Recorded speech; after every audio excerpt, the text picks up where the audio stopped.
Ronnie, first of all, thank you very much for meeting today in Napanee. Yeah, my pleasure. Can you tell us about a little bit about how the tiny homes got to be there, if that's the correct? Oh, so yeah, so let's be clear up front there. Tiny Homes is a totally different project. Completely support it. There's a veteran tiny home in Kingston. I think that's a great project. The difference is that is a true home, right? It's just simply a shrunken down home. That is completely different than a sleeping cabin, which is little more than a shed, if you will, with four walls. And essentially, there's a complete distinction between the two. But a lot of people do get them confused. So on the sleeping cabins, originally I did support them. We were in the middle of the pandemic. We simply did not have enough spaces or anything like that. But as time went on and millions of dollars went into this project, you started to realize that there was no long-term sort of exit strategy with this project, and it wasn't truly transitional and or supportive housing with the supports that people truly need. So it was always meant to be a short-term solution. And with that, as time went on, speaking with city staff, we realized, I was informed that it's one of the most expensive solutions was the sleeping cabin. So as time went on, I could just no longer continue to support that, knowing it was always meant to be short term and that it wasn't actually creating long-term viable transitional support housing for people. How long did it go on for roughly? And on the outside looking in, I don't have a clue, but were there any problems with it? So it was about 18 months that it went on, and there were a lot of concerns in the community initially. And then once it was in the community, there were a lot of people that realized, it wasn't a terrible thing. A lot of people came out to help. So there were some fires there that happened and some risk there. But overall, the communities where they were situated in, they were quite supportive at times. Obviously, at times, a lot of fear about them moving and everything like that. But for me, it was more personally just the long-term nature of this. They were never designed to be a long-term solution. And I think what we really have to be honest with ourselves is we have to do better. Now, one point I want to make is, let's be honest, our cities and municipalities did not create the affordable housing crisis. That's tied with, the drug addictions and fentanyl crisis, which is also tied with the lack of mental health support. So these are all things that rest with the higher levels of government. And cities and municipalities are literally scrambling, trying to come up with these creative solutions. But I think at the end of the day, what we need to do is point the problems back to the places that actually have the power to be able to solve them, which is the provincial and federal government.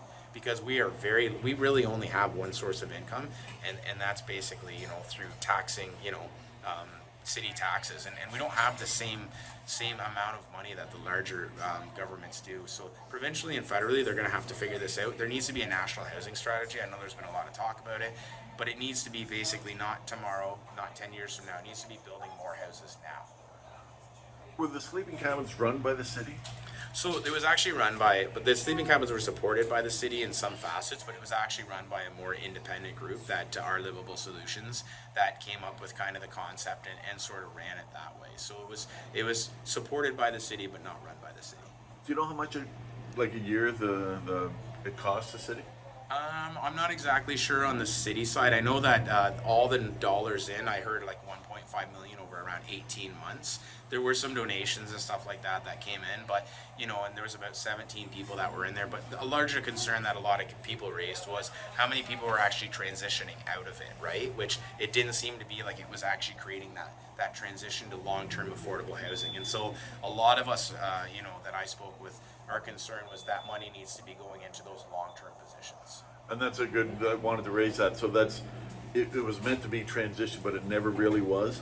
No, and that's just it. It kind of was just a stopgap measure or a Band-Aid solution when we couldn't find anywhere for people. And then as time went on and the pandemic sort of wound down and staff realized, we have to start working on creating more of these spaces. There's now been a lot more of those other more supported spaces created. So then it comes down to, where there's limited funds, obviously. So you need to put the money where it's going to do the best, bang for the dollar, if you were or give the best value for a dollar. And I would, say for most cities, it's probably not the sleeping cabin program. That's a very Band-Aid solution. And I mean, if they can learn sort of from what I learned throughout the process in Kingston, it's that those dollars need to be embedded early on in long-term supportive housing, because that's what actually is going to help lift people out of poverty. What changed your mind then? Like initially you thought it was a good idea, but then you sort of come to the realization that it's a Band-Aid solution? It was the timing. So, I mean, we were just desperate during the pandemic. We just needed places. And then as time went on and you started to realize the costs, you know, it's kind of like somebody sells you something as, oh, this will be very low cost up front. But then there's operating costs, there's all these other things. And then you get the price tag after and you're like, oh, that is a lot of money. What we need to do is take that money and put it into a longer term solution. Obviously, it's a bigger scale down here, but with Coburg and Port Hope, they have drug addiction, mental health issues, homeless issues, people that don't want to conform to society, people that just love living outdoors. It must be tenfold down in Kingston, obviously. And do you see the city changing? Yeah, so I think the city has to adapt to this. Unfortunately, I was mentioned earlier, like municipalities did not create this problem, but we're being left to deal with it. So what we're trying to do is we have the integrated care hub, and we have a lot of these supports, but we're not really set up. We're not the city. You have to be careful because municipalities are not healthcare providers. Right? So you have to be very careful with what you can actually do. So it's kind of like trying to say to somebody, hey, you didn't create the problem and your hands are tied, but now try to solve it with limited funding. Like there's only so much we can do. And so I guess the biggest thing I want to say is, you know, you need the other levels of government to really step up here, right? So when you talk about like healthcare, addictions and all that, we're limited as a city as what we can do there. You start talking about housing affordability, again, limited. It's a supply and demand issue. And then you look at the three of them and they're all tied together. You have mental health crisis, you have drug addiction as people try to self-medicate, and then you have an affordable housing crisis. And all those three things are not something that any city, if we could solve it on our own, trust me, we would, right? But this is something where we need the other levels of government to really step up to the plate, stop paying lip service to it, and actually put some real dollars behind this. As of now, I'm sure it's the same down here, but there's no solution in sight. So those sleeping cabins will be gone. And I guess, well, that's the next question. And again, not that it relates to Coburg, but do you know what happens to the 17 people? So one of the main things, and one of the reasons I supported it personally was that there's actually a year phase out. And so what happens is that it wasn't, a lot of people will go, oh, you ended them and that's it. I said, no, I could have never supported something like that. There was, you know, what you needed to do is we needed to give staff time to provide transitional support and offer different solutions to the different people that are there and basically give them time to work with them, create the spaces, find something that works with them and transition them out. And I think many of the people I spoke with, and myself included, if we get to a year mark and there's still 3 people that say that, you know, they haven't been able to fit and it's a temporary extension for another few months, I think most people would support that. That's a reasonable amount of time. But the whole idea is our goal needs to be to get people into long-term supportive housing, right? In Coburg, there is space. It's called transition house. So there is space in that. But sometimes people just don't want to go. Yeah. They might be husband and wife, they might have a dog, they might have things like that. And that's where I think, rather than sleeping cabins, I would encourage almost everybody that I talk to focus more on tiny homes, right? Tiny homes provide people dignity. They have access to showers. They have access to a lot of the amenities that most people would have access to in their home. But essentially, it allows people, you know, to have something that they actually call their own. So, you know, if you focus on tiny homes as opposed to sleeping cabins, that's something that somebody can actually, it's called a home. They can make it a home. Whereas a cabin's kind of, you know, literally think about it, something where you visit, you go out in the woods to it. It's not really a home in a sense, right? And I think that what we need to do is we need to move away from those because they're Band-Aid solutions. That money needs to be spent on long-term solutions. You could have sleeping cabins for 6 years or 7 years or 10 years, and you still haven't solved the problem. You've still got people in short-term interim housing, which means you haven't made enough long-term transitional housing. Are there, I take it there's not enough resources in Kingston for all of these people. I think Crystal said, I forget what the regulated numbers were, but I thought she said roughly 700 to 800 people that are homeless. Yeah, it's hard to say. The numbers vary, and you know, I've heard anywhere from like 250 to 350. People kind of come in and out and stuff like that, and so there isn't the resources then though for that, is there? There's probably not the resources in any city for this, right? Because when you really realistically look at this, it's like the more resources you put into it, the more people are going to come to access those resources, right? So it's a moving target. So if all of a sudden Kingston does something that really supports this, then all of a sudden people from Napanee, Belleville, Cobourg, Port Hope are going to congregate on Kingston, and then the resources that Kingston put into it are no longer enough. So it's kind of like, it's a moving goalpost, right? No matter how much you try to hit it. Last question. Anything about personally me, if some say, but I mean others too, the laws are kind of lax in terms of enforcement. The police officers' hands are tied. Thoughts? I think it's something where, you know, this is as we said, there's mental health, there's drug addictions, and then if you're talking about, you know, kind of the encampment things or what people can do here, is it's a very sensitive topic. Society as a whole is probably torn on it. You'll find some people that, you know, lean very heavily one way and some people that lean very heavily the other way. But I think at the end of the day, if you were to ask most people, is supporting people the right thing to do? 100%, right? The problem is that, you know, I know a lot of police officers, and they don't really want to go in and get somebody in trouble for being homeless or being in the wrong spot either. But at the same time, it's, you know, we need to do better in transitioning those people out of those situations, right? I kind of look at it as, it's quite embarrassing that as a first world nation that we have this level of epidemic with homelessness and drug addictions and housing affordability, and we're supposed to be one of the top countries in the world and one of the places that most people would choose to live, and yet if you look at it, this is a big black eye to us. And I'm not saying personally, I'm not saying about the homelessness, but I think it's the law that you can have a small amount of fentanyl or crystal meth, and it's not against the law to have a small amount. So like you say, and the way I sort of relate it to, is how are people supposed to get better if they can keep doing this? There's no quote penalty for them for doing this if the officers can't do anything, if they can't charge them, if they can't put them in jail so they can get clean, so if they can't do other things like that. And I think that's the thing too. There is, it's like we when you say, you know, put them in jail or something like that, it's not as simple as that, because it's like if somebody has fentanyl, right? They're probably trying to self-medicate for some. It could be PT, any number of issues, right? And so what it is it's like just simply taking that person, charging them, giving them a criminal record, throwing them in jail. There's not resources in jail to help them get better anymore. We just simply lack the mental health support in our system. Most of those were shut down 15, 20 years ago. So what happens is it just becomes this cycle, in the door, out the door, in the door, out the door, never actually helping the person get better. So you can imagine, you know, as a police officer or a support person in that, just watching the same people go through, and you know that that's not going to accomplish anything, but yet you just kind of have to keep pushing them through the system, and the system is no longer designed really to support them and help them get better. And that's where I think the entire system needs to be basically lifted up, shaken, and reconfigured, because at the end of the day, it should be about lifting people out of poverty, getting them the mental health supports they need, and helping them get their drug addiction fixed or corrected, right? And then providing long-term stable housing and helping them with employment. Like, if our system is not designed to encompass all those things, then all we're doing is creating repeat customers, which really benefits nobody. It doesn't benefit society to just keep floating these people through a cycle. Where are we, Crystal? Oh, we're inside our kitchen. But what is this? Is there a name? Well, this is the sleeping cabin pilot project at Portsmouth Olympic Harbour. Tell me about when it began, and tell me about how it began. We just had a chat with one of the residents who said that it's amazing. Bloody amazing, I believe he said.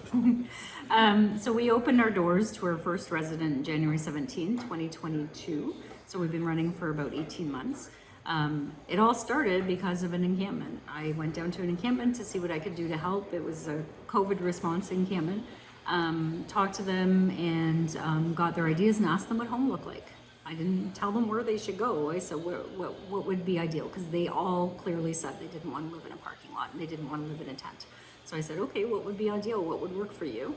They described almost what we have now. We'd like a little bit more than what we have, but they described, you know, a tiny village, and they with where they'd have autonomy and independence and could work together as a community and grow food and take care of each other. And then a Better Tent City opened in Kitchener, so I went to Kitchener and took pictures and video and then brought it back to the encampment to confirm that's what they wanted. And then not long after that, a friend of mine and his team, amazing, they built us a model cabin, and then we took that around to places where people need homes, encampments, Martha's Table, which provides meals, and different shelters. We just drove it around everywhere. we could and got feedback and said, what do you think? Is this what you would want to stay in? And they said, yep, absolutely. I mean, I had somebody tell me we should be putting 3 people each into one of the cabins, but I was like, too much. How big are they? They're 8 by 12. And so when along that, when I was displaying that particular cabin, that was 2 by 4 construction with pink fiberglass drywall walls, and then a gentleman came along who saw it and said, I think I can help you out better. And they invited me to their manufacturing site in Niagara Falls, where we learned about these kind of cabins, which were used in Arctic mining camps. So the cabins we ended up with have a fiberglass shell, fiberglass walls on the inside, and rigid insulation in the middle. They're highly, they're passive, very well sealed, so we don't have to worry about cold. The biggest complaint in the winter with these cabins is they're too warm. So it's not a, it's a good problem. Yeah. It's a good problem. And so they're highly durable because the walls are flat fiberglass. They've taken lots of bumps and bruises when people are learning how to live inside a space. And they're well insulated, and they've worked out really well. They're light. In the northern communities, they're helicoptered into spaces because they're so light. So those cabins have worked out really well. But so that company lent us a model cabin as well. So we were showing 2 around the city and getting feedback. And we just very specifically went to the people that we support and said, is this what you want? Like, let's make sure. What design changes would you make? And took their feedback. Fire department came to see it. City staff came to see it.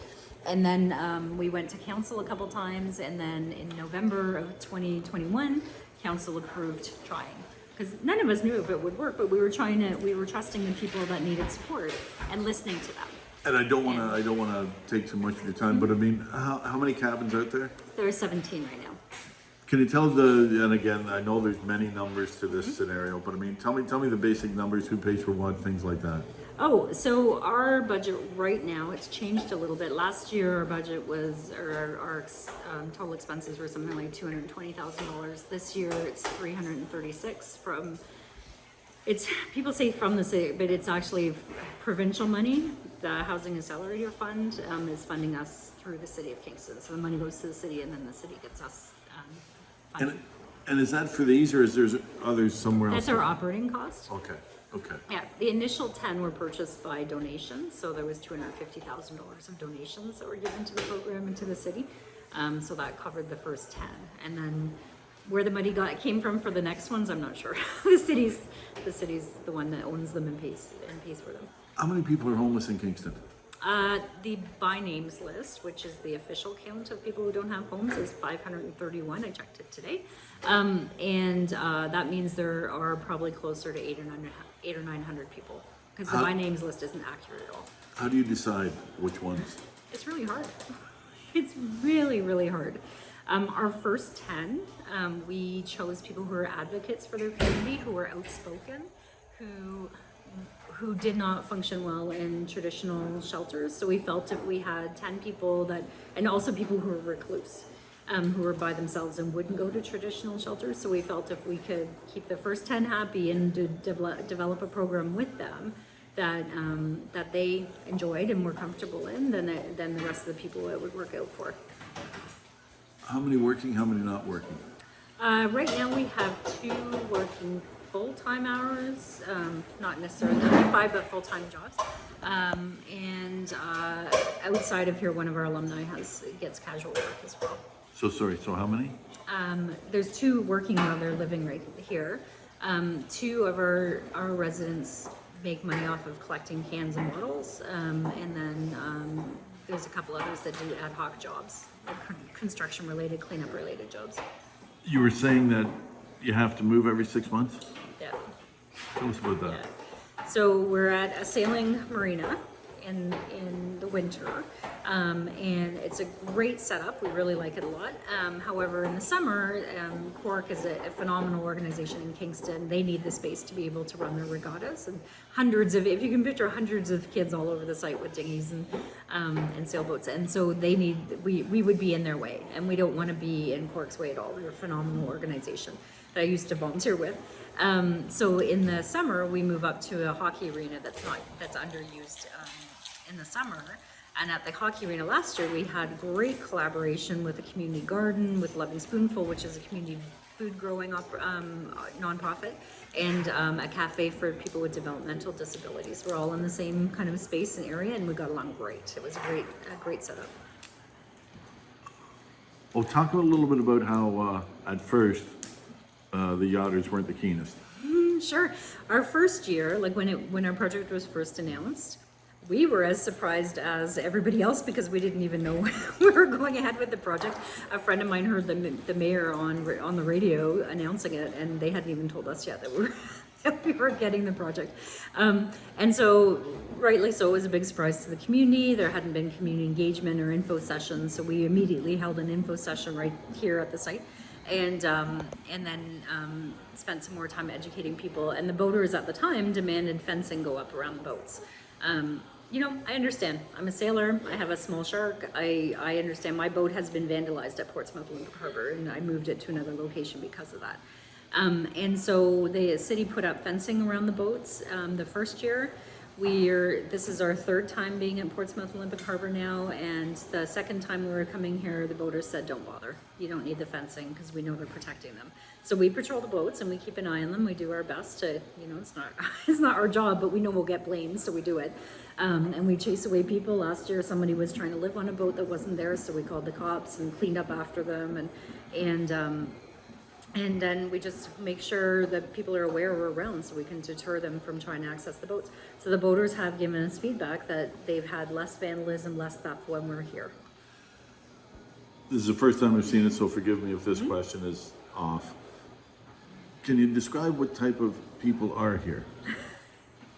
People who have suffered horrible traumas, just being without a home is a horrible, horrible traumatic event. And all the kind of, I want to say damage, but all of the terrible things that can come along with it, being hungry, being cold, getting frostbite, like just, not feeling safe, being robbed, being assaulted. And so the people that come here, they want to get back on their feet. They want to move forward. They want to address the barriers to housing. They're good people who just have been through some horrible experiences. I don't know anything about here, so again, forgive me with this.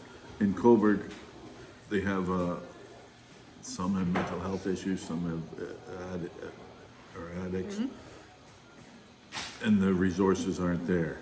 Is that one of the issues? I would say absolutely. Recovery programs are limited and often for profit, so it's really hard for people to get in. We have a gentleman that's here who's doing extremely, extremely well. Who has interviewed they're in the middle of interviews with recovery programs. That's a huge step for him.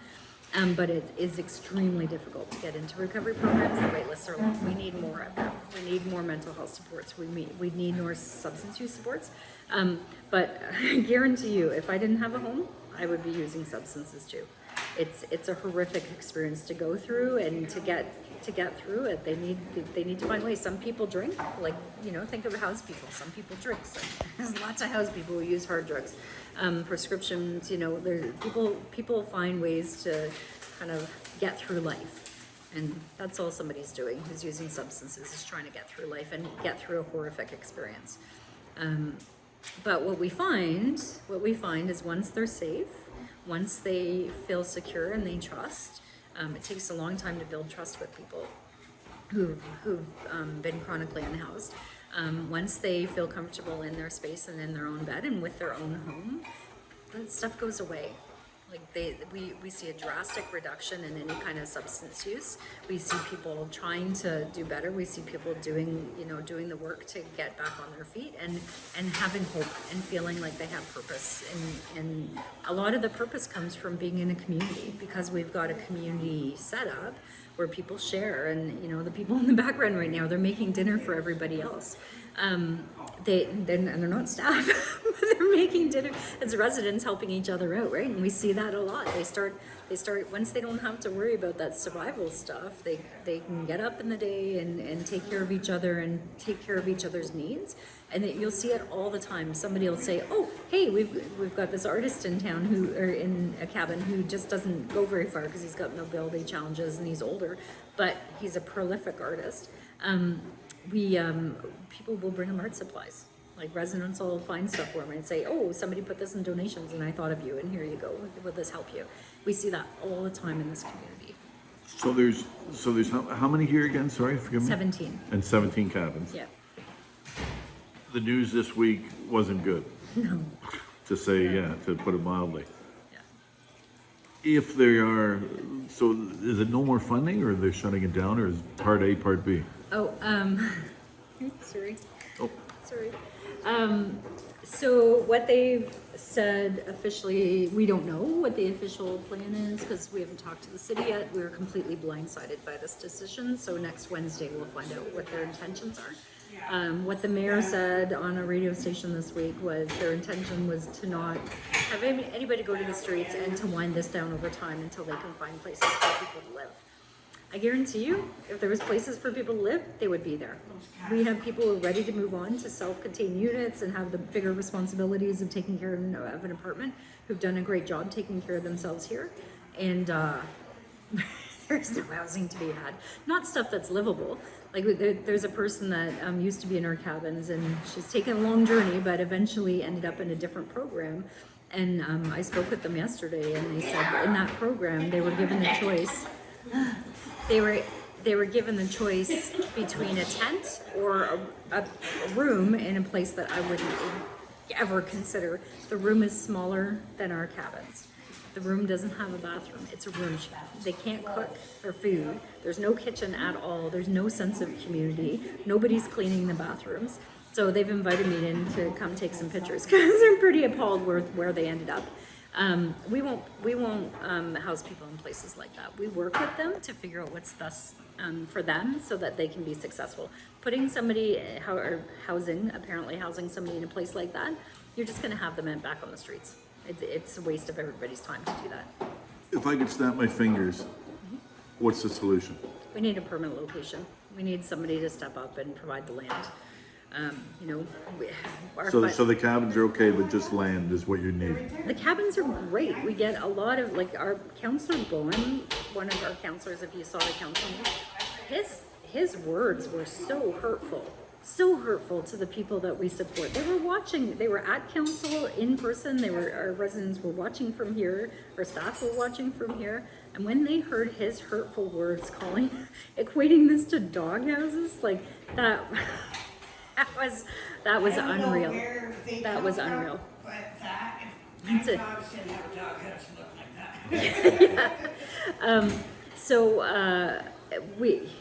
The cabins work. And as our newest resident has been able to articulate, it took me 2 years of trust building to have this person want to come to the cabins. 2 years of talking to him, building rapport, having other people help me build rapport.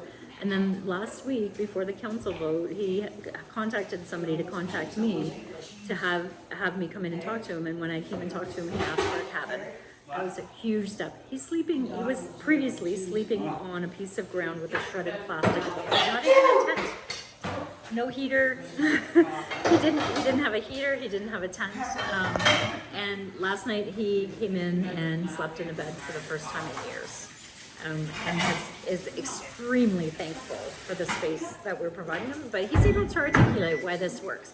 And it's because the rest of the system, the traditional model, what it does is teach people to be dependent. It forces dependencies. So there's nowhere for people to cook for themselves, and they get in trouble if they have a fire. There's nowhere, they have to ask permission, go to the bathroom, ask permission to have a shower, ask permission to go to bed, they can't sleep in anywhere. They get moved around. Everything's based on everybody else's work schedules and not their own needs. Like the traditional system doesn't respond to people's actual needs at all. And so the system creates dependencies.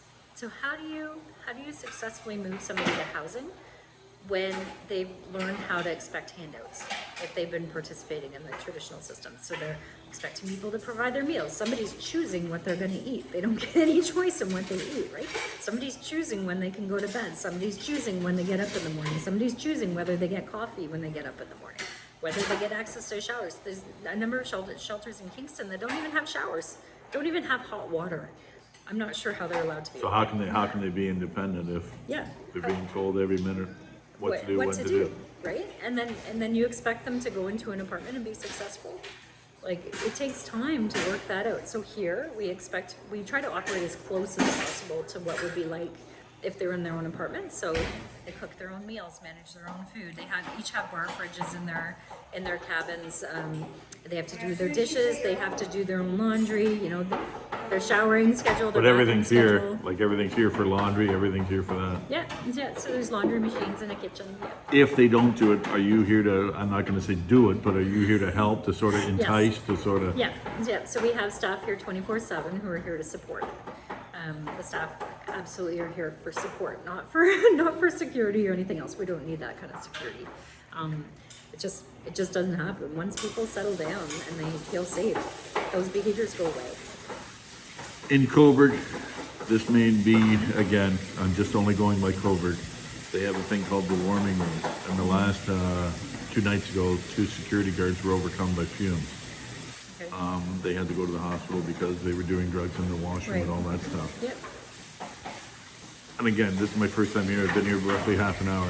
I can't believe how organized. I can't believe how, if we're talking normally, we don't have to yell, we don't have to things like that. Mm-hmm.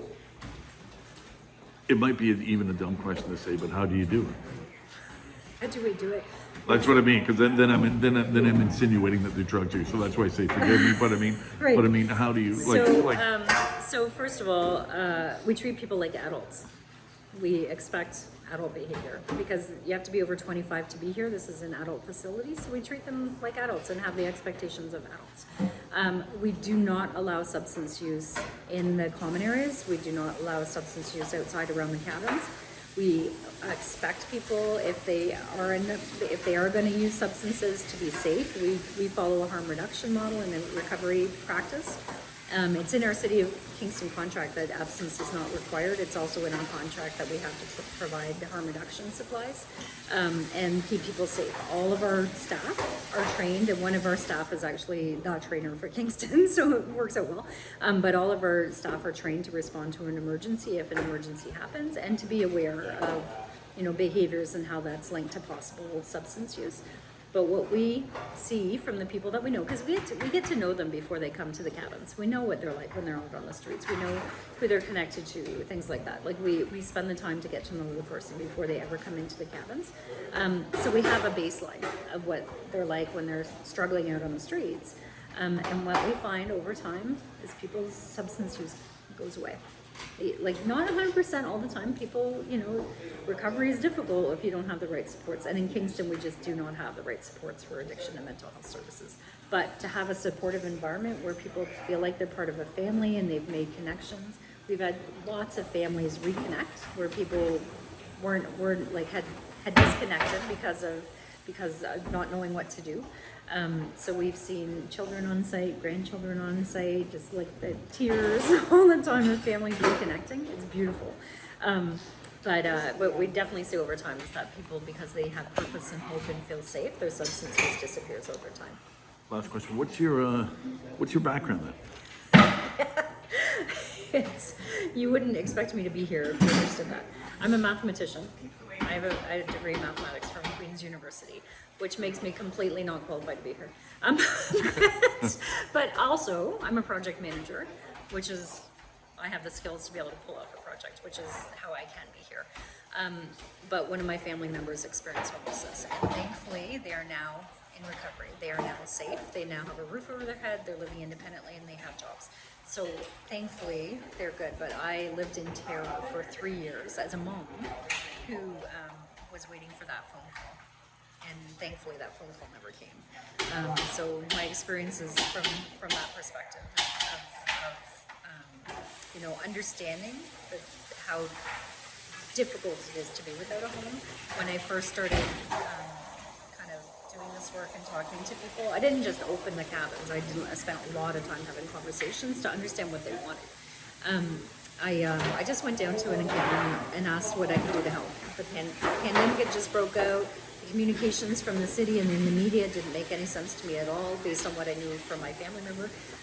So I went down to see what I could do to help and where I could contribute, and I just kept helping. If you could, we'll take this one more. If you could snap your fingers and correct the problem across Canada, what's the one thing that is needed? Is it more homeless? Is it more treatment centers? Is it more, like, what is needed to correct this epidemic? Yeah, it's not, I mean, the problem with homelessness is a lack of housing, a lack of appropriate housing. But some of that housing needs to be supportive. Some of that housing needs to be non-traditional. Like, all the time you hear people who don't know any better talking about how we should build a bunch of apartments, we should build high-density housing, how we should build complexes. That's not what the people we support want. They want individual, they don't want fancy homes. Like, these cabins actually make a lot of people really happy, and we have people who don't want, they're happy. They're trying to get housing because I'm encouraging it, but if they could stay in the cabins long term, they would. We need to respond to people's needs. We need to build housing that responds to people's needs. I mean, it's absolutely ridiculous to say the trickle-down effect in economics. Like, that got debunked a long time ago. You build a bunch of fancy condos, that's not going to get people housed. You need to listen to the people that need support and build housing that makes sense for them. Build support structures that make sense for them. Create independence. Stop these traditional systems that force dependency. Like, it's absolutely sick, and that's why a lot of people won't go to shelters. They don't want to be, they want their independence, so we encourage that as much as possible. So yeah, I would say there's not one answer, and we are seeing cabin communities pop up across the country. We've interacted with well over 10 communities in a province. Duncan, BC is a great example of cabin communities working. Their cabins are only 60 square feet. The mayor of Duncan recently came out and said that the cabins work really well, and he's encouraging more. And he encouraged the mayor of Kelowna to do them as well. So they're in that process. So if you look to Duncan, BC as another example of success. And we helped the Northumberland group, and we lent them our model cabin for a while. Is this the only one then in? Like, is this the only cabin collective in, like, where? Like, is there more in Ontario? There's different models. So at Betterton City and Kitchener is a different model than we are. So we learned from them, and we made our choices about how we would operate. And then Waterloo recently opened a 50 cabin, I think it's closer to an encampment style. They recently opened 50, and it's working so well, they're doing another site with another 50. So, these cabins work. For a city council to shut down, it's a mistake on their part. And, they're going to continue to have the same problems they continue to have because they don't listen.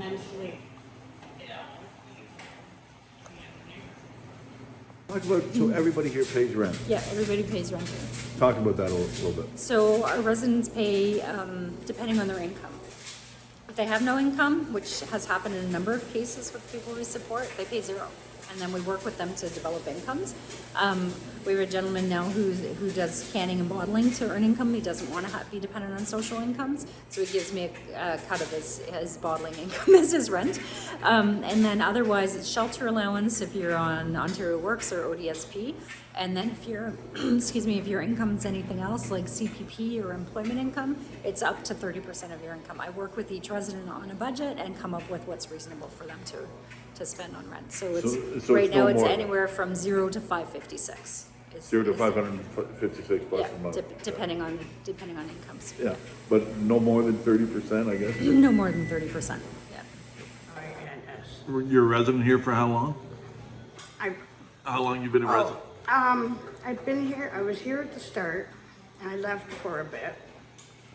And then, because I got in a relationship, and then I came back here with my relationship. When we got 2 separate cabins. How long have you been here for roughly total?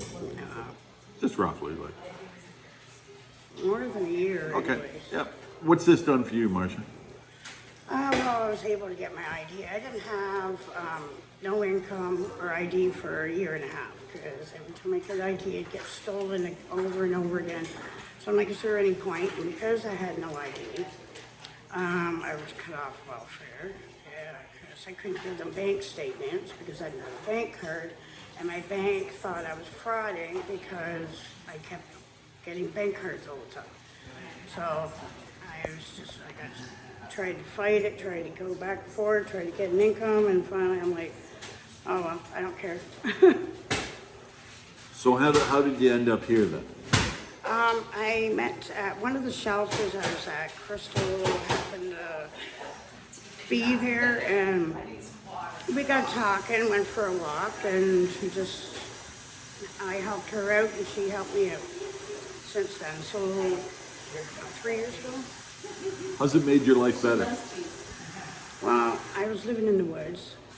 I couldn't handle the shelters anymore because of my stuff getting stolen, and I couldn't handle the fentanyl problem that they were having. There was too many people dying and dropping down, and it was changing who they were, and it was just very upsetting seeing young people ruin their lives over, mostly because they're homeless and they're depressed, so they take the one thing that they thought would help them, and end up not helping them. So you got out of there, and this is why you came in here? Yeah, well, I was living in the woods, and she'd still come visit me in the woods. I found it safer in the woods, believe it or not. I could hear coyotes, they were right near me, and Sorry, what'd you find? coyotes, Oh, there yeah. were coyotes on the other side of the fence where I was camping. Yeah.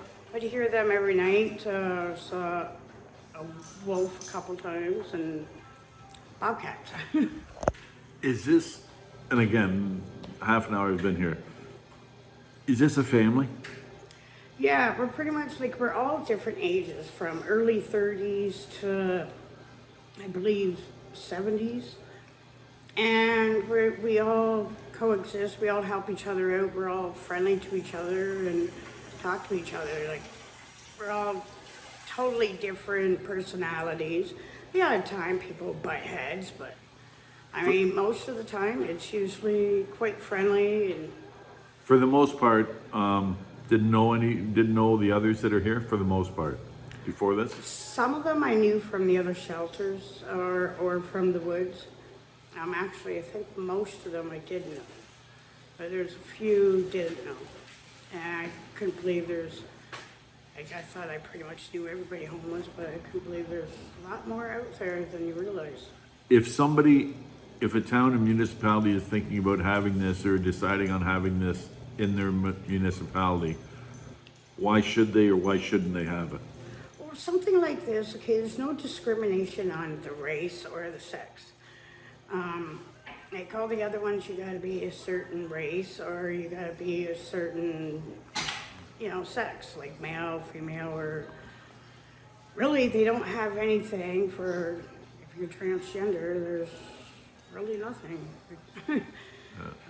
Here, it's anybody, there's no discrimination, anybody is welcome to it. Has it helped you, and in what way? Like I see you working at the stove. I love and- cooking. So this is a heck of a lot better than the woods. Oh, yeah. And I like the fact I can cook in an actual kitchen. I still cooked in the woods, but it took longer and it was harder over a fire. So what's gonna happen with the decision? If worst case scenario, what's gonna happen to you? Probably back to the woods. What will that do to you? It would suck 'cause I hated being cold. And I hate being dirty. So it was like most of my time I was busy getting water, lugging water back, just so I could, wash up or clean or something like that. So it took a lot of time. My back would be just killing me. I had burns and cuts all over me. I had sore hands, infections. I've had that plenty of times.